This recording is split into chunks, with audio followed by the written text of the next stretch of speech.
किसी भी फील्ड में सक्सेसफुल होने का सबसे सही तरीका है कि जो सक्सेसफुल लोग हैं आप उनको देख के काम करना सीखिए। तो स्टॉक मार्केट में सबसे ज्यादा कंसिस्टेंट परफॉर्मेंस इंस्टीट्यूशन देते हैं। म्यूचुअल फंड ने अभी पिछले क्वार्टर में क्या खरीदा है, वो कौन कौन से सेक्टर्स में पैसा लगा रहे हैं, कौन कौन से स्टॉक्स में पैसा लगा रहे हैं, उसकी वजह से दोस्तों आपके सामने एक लिस्ट बनने वाली है। अगर आपने इस लिस्ट पे इन्वेस्टमेंट शुरू कर दिया तो ये तय है कि आप एक बहुत अच्छा प्रॉफिट कमाएंगे और कंफ्यूजन खत्म हो जाएगा। बात ये नहीं होती कि लोग शेयर मार्केट में पैसा नहीं लगाना चाहते हैं, स्टॉक्स में पैसा इन्वेस्ट नहीं करना चाहते। प्रॉब्लम ये है क्या करें, कहां करें, कुछ उल्टा सीधा हो गया तो पता नहीं लेने के देने पड़ जाएंगे। दोस्तों पहले आप सब्सक्राइब कर लीजिए, चैनल को लाइक कर लीजिए, इंस्टाग्राम का हैंडल फॉलो कर लीजिए। आप स्टॉक्स में अकाउंट खोलना है वो खोल के हमारे साथ काम कर सकते हैं। इसके बाद में आपको जो चीज अगले 5 से 6 मिनट में देने वाला हूं ये आपकी जिंदगी बदलने की ताकत रखती है। क्यों? क्योंकि पहला कदम जो आप चलते हैं उससे धीरे धीरे एक सिलसिला बनता है और यह सिलसिला आगे चल के कितना बड़ा बन जाएगा ये आपकी आने वाली पीढ़ियां कहानियों में सुनाएगी। तो एक लेगेसी, एक विरासत छोड़ने की कोशिश जरूर कीजिए और इस अनिश्चित जिंदगी में गारंटी शब्द के पीछे मत भागिएगा। सिर्फ कोशिश करो कि हाँ मैंने एक सही काम करने की कोशिश की। जिनको डर नहीं लगता है उन्होंने ज्यादा अमाउंट इन्वेस्ट किया, जिनको डर लगता है उन्होंने बहुत थोड़ा अमाउंट इन्वेस्ट किया, पर कुछ किया तो सही।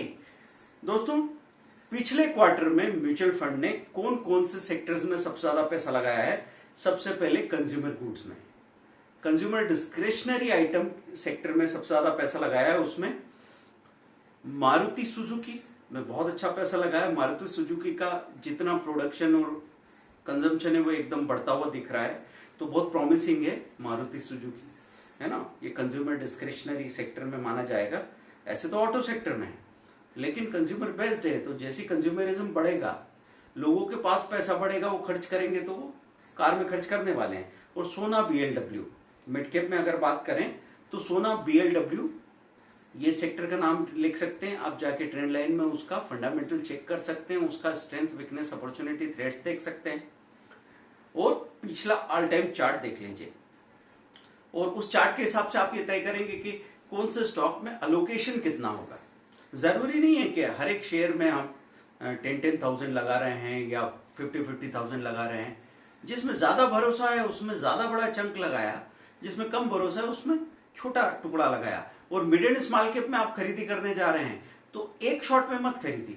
आपने एक बार फंड काम कर लिया फंड पे कि हाँ इसमें मुझे 10,000 लगाना है, तो आप डरिए मत। 5,000 के शेयर अभी खरीद लिए, एक महीने की गैप के बाद अब 5,000 के शेयर कहीं डिप में खरीद लेते हैं तो आपका ये वाला डर खत्म हो जाता है कि क्यों अभी ये प्राइस सही है, कहीं हम ऊपर तो नहीं फंस जाएंगे या फिर नीचे आएगा प्राइस तो आप सोचोगे कि अभी भी लेना है कि इससे ज्यादा और नीचे गिरने वाला है। ये सब सवाल पूछते पूछते जितने भी हम चतुराई दिखाने की कोशिश करते हैं आखिर में बनते क्या है?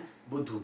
दोस्तों तो Rolex ring small cap sector का स्टॉक है। रोलेक्स रिंग जाके चेक करेंगे आप। तो कंज्यूमर डिस्क्रिशनरी में मैंने आपको बता दिया मारुति सुजुकी, सोना BLW और रोलेक्स रिंग्स। दोस्तों अब इसके बाद आगे चलते हैं हम फाइनेंशियल सर्विसेज में। फाइनेंशियल सर्विसेज में काफी करेक्शन आया था। बाजार जब जब गिरता है और जब जब अनिश्चितता होती है तो फाइनेंशियल सर्विसेज सेक्टर को सबसे ज्यादा नुकसान पहुंचता है। तो इसमें आप दो चीजें जिस पे ध्यान दे सकते हैं, कोटक महिंद्रा बैंक और बजाज फाइनेंस। ये लार्ज कैप से कोटक महिंद्रा बैंक और बजाज फाइनेंस आप ले सकते हैं दोस्तों, लेकिन ये बहुत वोलेटाइल होते हैं, हाई बीटा शेयर भी दिखते हैं कई बार, तो बहुत तेजी से ऊपर नीचे हो रही चीजें। तो प्राइस का जो आपका कंफ्यूजन है उसके लिए मैं आपसे कहूंगा कि आप टुकड़े टुकड़े में बाइंग कर लें। बाजार के साथ ये बहुत तेजी से प्राइस नीचे जाती है और जैसे ही रिकवरी होती है निफ्टी सेंसेक्स की हाई टूटते हैं, ये बहुत तेजी से अपने नए नए हाई बनाने लगते हैं। मैं मिड कैप की बात करूं तो AU स्मॉल फाइनेंस बैंक बहुत प्रॉमिसिंग रहेगी फाइनेंशियल सर्विसेज सेक्टर से। फिर IDFC लिमिटेड और इंडिया बुल हाउसिंग फाइनेंस। देखिए इंडिया बुल हाउसिंग फाइनेंस का बुक वैल्यू ज्यादा है उसके मार्केट प्राइस से, और झुनझुनवाला साहब भी इसमें काफी इंटरेस्ट दिखा रहे थे तो इसलिए भी काफी चर्चा में आया था। लेकिन जहां उन्होंने खरीदा है वहां से तो और आपको डिस्काउंटेड प्राइस पे खरीदने को मिल रहा है। तो IDFC लिमिटेड और इंडिया बुल हाउसिंग फाइनेंस जैसे शेयर आप देखेंगे। लेकिन दोस्तों mid and small cap stocks में जब आप जाएंगे तो आपको ऐसे देख देख के उसके दिन में 3-3 बार प्राइजेस चेक करके इंतजार नहीं करना है कि कब चलेगा भाई, कब चलेगा। मिड एंड स्मॉल कैप अगर यहां से नीचे के लेवल पे चले गए तो वापस लेवल में आने में 2-2 महीने लग जाते हैं। और फिर ये 3 दिन में भाग के जो अप्रिशिएशन आप चाहते हैं वो दे सकते हैं, लेकिन उसके पहले अगर आप बार बार प्राइस पे घूर रहे हैं तो हो सकता है कि आप घबरा के छोड़ देंगे। वेदरिंग एक चीज बताई मैंने जिसमें लोग टूट जाया करते हैं। अब इसके बाद अगला सेक्टर है commodity sector.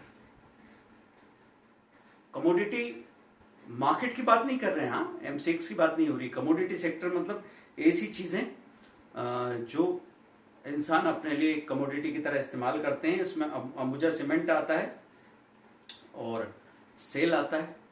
Steel authority of India limited, metal में अच्छा करेक्शन आया है और सेल हमेशा से प्रॉमिसिंग शेयर रहा है। तो आप उसका ऑल टाइम चार्ट जाके देखेंगे तो आपको पता लगेगा डिप में किसी ने भी सेल को इकट्ठा किया है तो 3 से 4 साल के अंदर में अच्छा खासा अप्रिशिएशन मिलने का एक सिलसिला बनता ही बनता है। तो अभी सेल अच्छा करेक्शन दिखा रहा है तो एक अच्छा स्टॉक है जिसमें आप जा सकते हो। और PSU स्टॉक है, पब्लिक सेक्टर एंटरप्राइज है, ठीक है। उसके बाद में GNFC, Gujarat Narmada valley fertiliser, Gujarat Narmada valley fertiliser. तो ये दोस्तों कमोडिटी सेक्टर में मैंने आपको बताया। अब आपने सब्सक्राइब तो कर लिया होगा वीडियो को, कमेंट जरूर कर दीजिए कि ये जो कुछ आप सुन रहे हैं ये आपकी काम की इंफॉर्मेशन है, इससे आपको कोई मदद मिल रही है, या फिर आप हमको कोई सजेशन देना चाहते हैं कि सर इसमें ये चीज और आप कर देंगे तो हमको मदद मिलेगी। आप आदेश कीजिए, क्योंकि ये चैनल मेरा चैनल नहीं है, सिर्फ हम सबका चैनल है, जिससे हम लोग एक कोशिश कर रहे हैं कि मैं अपना एक्सपीरियंस शेयर करूं और मुझे संतोष मिले कि चलो मैंने अपना तजुर्बा शेयर किया, इससे मेरे कोर्सेज बिक रहे हैं या मेरे प्रोडक्ट्स बिक रहे हैं। हाँ, ईमानदारी की बात है, लेकिन उससे आपको भी फायदा हो रहा है, विन विन मॉडल बन रहा है ना। मैं आपको यहाँ बच्चों की तरह नहीं कहूंगा कि नहीं मैं तो सिर्फ कोई सेवा कर रहा हूँ या एहसान कर रहा हूँ ना। मुझे खुशी मिलती है जब भी लोग अपना नॉलेज शेयर करते हैं तो उनको एक एक्सपांशन फील होता है, ऐसा लगता है उनका विस्तार हो रहा है और विस्तार होने में खुशी मिलती है। अब अगला सेक्टर मैं बता रहा था वो हेल्थ केयर सेक्टर है। हेल्थ केयर सेक्टर, तो हेल्थ केयर सेक्टर में मैक्स हेल्थ है, मैक्स हेल्थ केयर और ग्लैंड फार्मा, ये 2 स्टॉक है जिन पे आप खास तौर पे ध्यान दे सकते हैं। मैक्स हेल्थ केयर और ग्लैंड फार्मा, तो 3 से 6 महीने के लिए स्टॉक अच्छा परफॉर्म करेंगे, इसके चांसेस तो बनते ही हैं। लेकिन ये भी ध्यान रखें कि म्यूचुअल फंड्स कभी ऐसे स्टॉक्स को हाथ नहीं लगाते जो कि फंडामेंटली स्ट्रांग नहीं है। ऐसा नहीं होता है कि कोई शेयर 10 रुपए से 200 रुपए का हो गया तो ऐसे किसी भी पेनी स्टॉक को इंस्टीट्यूशन हाथ लगाने चला जाएगा। वो लोग हमेशा ए ग्रुप के स्टॉक्स में जो बहुत ही प्रॉमिसिंग है, लगातार अच्छे फंडामेंटल या कंसिस्टेंट परफॉर्मेंस दिखाते रहे, उन्हीं में वो पैसा लगाते हैं। इसलिए आपका काम आसान हो जाता है दोस्तों।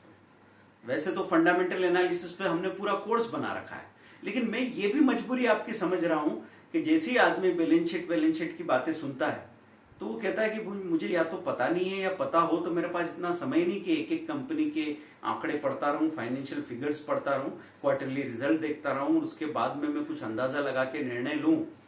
इतने में तो मेरे पास जो टाइम की अवेलेबिलिटी है वो टाइम ही खत्म हो जाएगा, मैं निर्णय ले ही नहीं पाऊंगा। तो संपूर्ण कार्य से संपन्न कार्य ज्यादा अच्छा है। कई बार लोग इसलिए गलती कर जाते हैं कि वो सोचते हैं कि जो काम करेंगे वो परफेक्ट ही करेंगे, इसलिए वो काम शुरू भी नहीं कर पाते। मैं कोशिश क्या करता हूं, मैं बिजी, लेजी और अपने कंफर्ट जोन में डूबे हुए इंसान के लिए भी मदद की बात कर रहा हूं, क्योंकि मुझे पता है 90% लोग तो उसी के शिकार हैं। वो अपने प्रोक्रेस्टिनेशन में उलझे ही रहेंगे जब तक मैंने उनको कोई ऐसा आसान रास्ता नहीं बताया कि वो कोई कदम उठा सके, और जब तक वो कदम उनको रिवार्ड न दे दे तब तक ये सिलसिला शुरू होने वाला नहीं है। क्योंकि किसी भी चीज में आगे सीखने की पॉसिबिलिटी तब है जब उससे आपको कोई संभावना दिखे, उसमें कोई पॉसिबिलिटी दिखे, उसमें कोई रिवार्ड मिलेगा ना, तब जाके दोस्तों आपका अटेंशन स्पान बनने वाला। नहीं तो हम लोग तो इतने ज्यादा इंस्टेंट कॉफी और 2 मिनट नूडल वाले हो चुके हैं कि हम कोई भी काम करने से पहले ये पूछते हैं कि ये करूं तो क्या मिलेगा, कहीं ऐसा तो नहीं मेरा टाइम वेस्ट हो जाएगा, कहीं ऐसा तो नहीं मेरी एनर्जी वेस्ट हो जाएगी। और ऐसा कहते कहते वो टीवी देखने लग जाते हैं, ऐसा कहते कहते वो रील्स देखने लग जाते हैं, ऐसा कहते कहते कुछ लोग दिन की नींद में चले जाते हैं, क्रिकेट में पूरा दिन गुजार देते हैं। लेकिन उनको डर इस बात का है कि जो भी मेहनत मैं कर रहा हूं इसके बदले में क्या मिलेगा। तो इसलिए मैं कोशिश करता हूं दोस्तों आपको आसान रास्ते देने की। अब आखिरी सेक्टर, 5वां सेक्टर है इंडस्ट्रियल मैन्युफैक्चरिंग। तो उसमें सिरमा SGS करके कंपनी है, और दूसरा कमिंस लार्ज कैप से है, और शर्मा एसजीएस एक नया स्टॉक जो आप सुन रहे हैं उसको ट्रेंड लाइन में जाके देखेंगे, SYRMASGS जाके चेक करेंगे, आप उसका क्या सेक्टर है ये पता करेंगे, आप ये देखेंगे कि म्यूचुअल फंड और एफआईएम में कितने परसेंटेज की होल्डिंग है। दोस्तों ये मैं आपको सवाल दे रहा हूं, आपको मुझे कमेंट में ये चीज बतानी है। शर्मा एसजीएस SYRMASGS की म्यूचुअल फंड की होल्डिंग और एफआईआई की होल्डिंग का परसेंटेज क्या है, ट्रेंड लाइन में जाके देखेंगे। नीचे बॉटम में आपको उसका बार चार्ट दिखेगा, वहां से आपको ये जवाब देना है क्या परसेंटेज होल्डिंग है और ये किस सेक्टर की कंपनी है। ये सवाल का जवाब आप जरूर देने वाले हैं।